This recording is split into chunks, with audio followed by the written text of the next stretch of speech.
तो इसमें कुछ लगता है कि मैन्युफैक्चरिंग की गलती है और ये अगर पहले भी हो चुका हो और हादसा नहीं हुआ हो तो ये भी पता चल जाएगा इंक्वायरी में। बोइंग की एक खास बात यह है कि बोइंग कंपनी जो सबसे बड़ी और सबसे पुरानी कंपनी है एयरक्राफ्ट की, वो पिछले सालों में उनका बहुत इन्वेस्टिगेशन हो रहा है। ये तो बहुत सीरियस मामला हो गया है कि अपने आप ही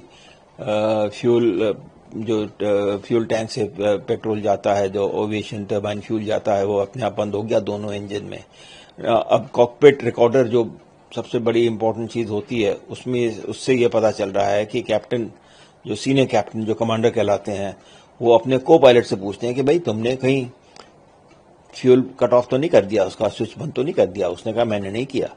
तो ये लगता है कि कैप्टन या को पायलट की कोई गलती नहीं है इसमें, वो तो खुद ही समझे नहीं कि कैसे हुआ। तो इसमें कुछ लगता है कि मैन्युफैक्चरिंग की गलती है और ये अगर पहले भी हो चुका हो और हादसा नहीं हुआ हो तो ये भी पता चल जाएगा इंक्वायरी में कि और किसी एयरक्राफ्ट में कभी ऐसा हुआ या नहीं हुआ।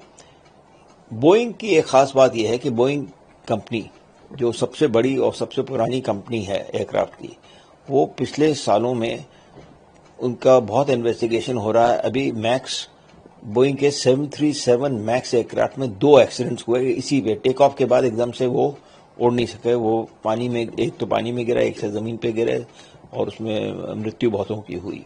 तो उसमें भी यही हुआ है कि उन्होंने कुछ नई चीजें लाए थे, जो मैक्स वैरायटी इनकी थी, और उसका उन्होंने प्रॉपर ट्रेनिंग नहीं दी पायलट्स को, और उसमें कुछ थ्रस्ट का प्रॉब्लम था जिससे वो चढ़ने के बाद बम से नीचे आते हैं और उसके लिए कुछ करना पड़ता है पायलट को, जब पायलट को पता ही नहीं था।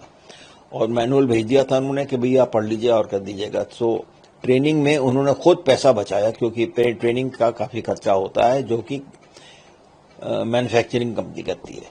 दूसरा, इसी कंपनी में अभी 2 विसिल ब्लोअर, 2 वहां के अपने ऑफिसर जो विसिल ब्लोअर कहलाते हैं, इन्होंने कहा है कि ये कंपनी तो सेफ्टी पे पैसा बचा रही है, अब इनके जो भी प्रोटोकॉल्स हैं उनको नहीं फॉलो कर रही है और उनके ऊपर प्रेशर आ रहा है कि भाई प्रॉफिट दिखाओ, प्रॉफिट दिखाओ।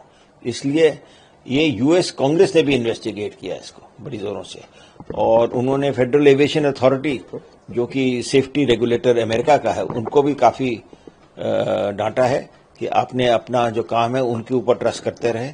वो अपना सेविंग करके अपना प्रॉफिट बढ़ाना चाहते थे, तो मामला वहां भी बिगड़ा हुआ है सारे बोइंग कंपनी के बारे में। और ये बोइंग कंपनी तो सब जगह, हर जगह बेचती है हवाई जहाज। अब ये हिंदुस्तान में हादसा हो गया है तो इसका इन्वेस्टिगेशन करना ही पड़ेगा और एक सीरियस मैटर है ये।